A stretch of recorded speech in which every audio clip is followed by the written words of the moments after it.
you seen Star Wars?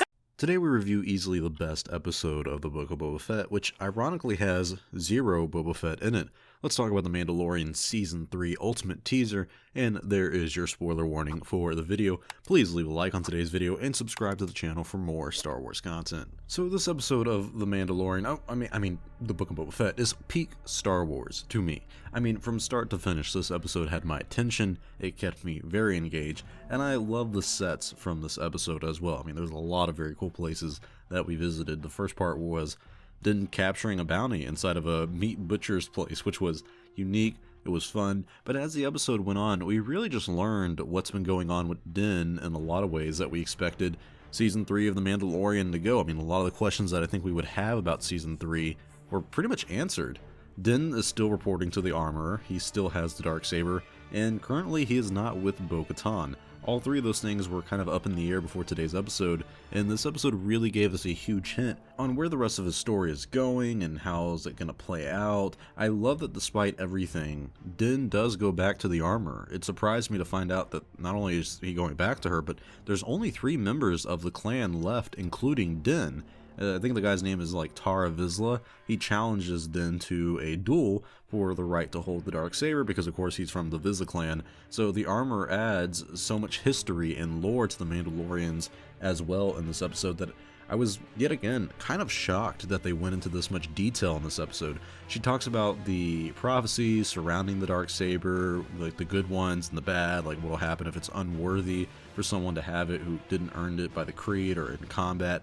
And unlike Bo-Katan, the Armorer doesn't really seem jealous or upset that Din wields the Darksaber. I mean, that really surprised me that she seemed almost unfazed by him having this, and my respect for her went up a lot in this episode because of things like that. We even see our first look at the Night of a Thousand Tears for the Mandalorians. She talks about that and the atrocities that Moff Gideon, committed that night, and you get to see a really dark look at that past. This entire episode is about Din, and he eventually goes back to Tatooine to obtain a ship because, of course, he has lost the Razor Crest. So we go back to the lady who helped him before, and she's a great co-star for this episode. These two are really well put together. I mean, they delivered a lot of great Star Wars humor.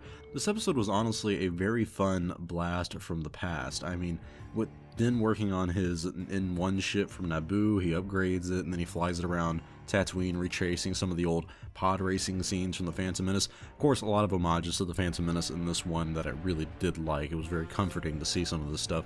We even see our old boy R5 from A New Hope that had a bad motivator. That's why Luke didn't want to use him. And I don't think it's BD-1, but it's definitely a BD droid, like the one that you see from the Fallen Order series. So none of this was like forced in your face member berries stuff that I've criticized in the past. These are very small nods to the Star Wars stories that came before, and it flowed very naturally with the story, including both seasons of The Mandalorian. This may have been one of the best Star Wars episode for any show like ever. Like Clone Wars, Bad Batch, of course, Rebels, all the episodes of The Mandalorian that came before this.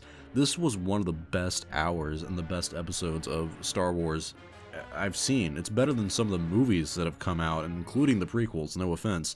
And it did the prequels a lot of justice by showing aspects of the prequels, showing places that we've seen from it, and just small little nods to it that really make the world feel connected, and it kind of gives you that like little warm smile on your face and that like, good feeling of like, yeah, of course you remember some of the stuff, but it's nice to see where things end up. It's nice to see the world kind of flow together instead of just forcing your face like, you remember this and that's why you like it. It's like, no, I liked it before and I'm not going to like it more now because I see it again, but I like the way you're showing how this world has evolved, and I like the way you're introducing some of these old things, but in a new concept, in a new way.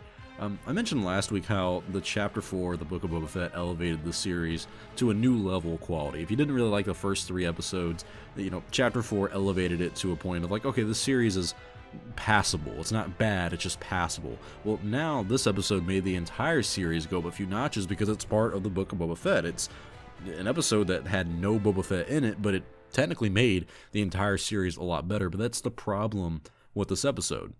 is it literally had no Boba Fett in it. I mean, that's crazy. I mean, this episode is just such a change of pace for the series. There's only 7 episodes, and that means we have 2 left. The first 2 to 3 episodes were nothing but flashbacks, and then this episode was only about Djarin. So it's kind of weird where we're at with this series so far, and I really wonder what's going to happen in these next 2 episodes. So far, it has really lived up to the notion and the summary we've all given this series before going into it, which was this was The Mandalorian Season 2.5. And so far it is. We even have a big cliffhanger at the end that Din Djarin wants to go see Grogu as soon as possible. And it makes him so relatable as an audience member because we also want to see how Grogu is doing, but I love how Din is serious about seeing the kid again. Like, no matter what, that's just kind of his mission. He just wants to check up on him, and it feels very, very authentic and real and very in character. This episode was directed by Bryce Dallas Howard, who, yet again, the daughter of Ron Howard, but she did an amazing job in today's episode. Her first episode, I think, was Chapter 4 in The Mandalorian. Actually didn't really like that episode that much, but after today's episode and what she did with Mandalorian Season 2, the one that had Bo-Katan introduced, I mean, dude, she's amazing. And I think she broke a record today for today's episode with the longest single shot in Star Wars. When Din goes onto that Halo ring planet thing, whatever, they film him going into the gambling area. If you watch, like, right before he enters the elevator, they start the shot, and it doesn't end until he, like, leaves. He goes up the elevator, goes talk to the person he's doing the bounty for, he leaves, he exits the elevator again. All of that is done in one single shot without a single cut, and that was extremely impressive to see in a Star Wars series or a show or a movie, and she really stood out in today's episode. Like I said, these sets were amazing. I really think they did a great job with the sets. So I think Bryce will make a return for Season 3 of The Mandalorian, and if she doesn't, that is a mistake because she's great. Hell, give her a movie at this point. She's got enough experience. I think she could do a movie. The callbacks to The Phantom Menace, the original trilogy, and even the Mandalorian series were also perfect. Even seeing Din go into the airport, that's like a scenario that it's those simple Star Wars moments that feel real. Like, you feel like you could find yourself in his situation, and that's what really makes it feel like a long time ago in a galaxy far, far away. If this episode did one thing, above all, it proved to us that The Mandalorian right now is the best of Star Wars. Even without Grogu, his character is so fascinating and exciting to watch his journey throughout the world. I'm now more excited than ever for Season 3 of The Mandalorian, and surprisingly more concerned than ever about the Book of Boba Fett. I mean, we got 2 episodes remaining, and I still have no idea how they're going to pull it off or finish the story because, I mean, we only have so much time now. I mean, come on, but only time will tell. My rating for this episode, let's stick to this episode, not worry about the future just yet. My rating for this episode is something I've only given, I think, to maybe 2 or 3 episodes from The Mandalorian, and that's a 10 out of 10. Like, this was perfect. I have no complaints. I mean, other than the fact that it's a Book of Boba Fett episode that has literally no Boba Fett in it, this was a perfect hour of Star Wars. This is what the franchise should feel like, and I'm so happy we got to see this episode in the middle of this series. Tell me your thoughts in the comment section below, and tell me what you liked about today's episode, and what do you think is going to happen in the next 2 episodes, and now, what do you think about Mandalorian Season 3? How drastically does this change your expectations for that Season 3? Because now, personally, I don't know what the hell to expect. But anyways, thank you guys for watching. Please leave a like on today's video to help me beat the YouTube algorithm. Follow me on Instagram and Twitter, and subscribe for more content like this. The links are in the description below. Tonight, we're going to be reviewing the episode on Tatooine and talking about more things like EA Star Wars making a comeback. We do these on Wednesdays nights, so follow the official YouTube channel for Tatooine as well as our social media accounts. Thank you all for watching, and may the Force be with you always.